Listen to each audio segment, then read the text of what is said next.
बहुत समय पहले भारत के घने जंगलों के बीच एक रहस्यमयी आश्रम था। उस आश्रम में एक बालक रहता था, आरव। उसे रात के आकाश को देखना सबसे ज्यादा पसंद था। एक रात उसने सोचा, चांद हर दिन अलग जगह क्यों दिखता है और ये तारे कभी ऊपर कभी नीचे क्यों दिखाई देते हैं। अपने सवालों के साथ आरव तुरंत गुरु के पास भागा। गुरु मुस्कुराए और बोले, आज मैं तुम्हें आकाश का सबसे बड़ा रहस्य बताऊंगा।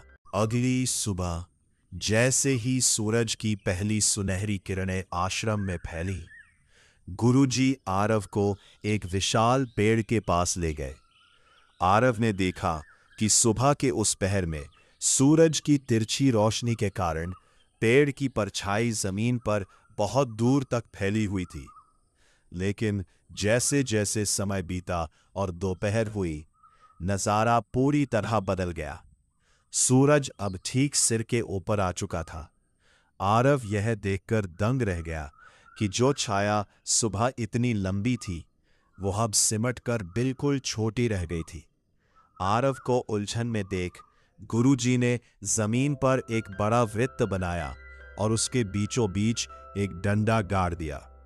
उन्होंने आरव को जीवन का एक महत्वपूर्ण पाठ सिखाते हुए कहा, वत्स, छाया की यह लंबाई सूरज के कोण पर निर्भर करती है।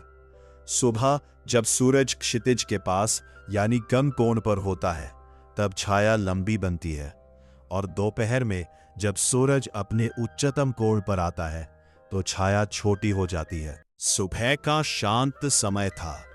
गुरुजी आरव को आश्रम के आंगन में ले गए। उन्होंने मिट्टी पर एक बड़ा वृत्त बनाया और बोले, वत्स आरव, जब कोण बदलता है तो ऊपर जाने वाली ऊंचाई भी बदलती है। फिर गुरुजी ने वृत्त के अंदर एक रेखा खींची जो नीचे से ऊपर की ओर जा रही थी। आरव ध्यान से उस रेखा को देखने लगा। गुरुजी मुस्कुराए और बोले, हमारे ऋषियों ने इस ऊंचाई को जा कहा। फिर गुरुजी ने एक प्राचीन मंत्र बोला, त्रिज्यायाः फलम जा। आरव ने आश्चर्य से पूछा, गुरुदेव, इसका अर्थ क्या है? गुरुजी बोले, पुत्र, वृत्त की त्रिज्या के साथ जो ऊपर की लंबवत दूरी बनती है, उसी को ज्या कहते हैं। फिर गुरुजी ने उदाहरण देकर समझाया, जब कोण 0 डिग्री होता है तो ऊंचाई भी 0 होती है, लेकिन जैसे जैसे कोण बढ़ता है, ऊपर की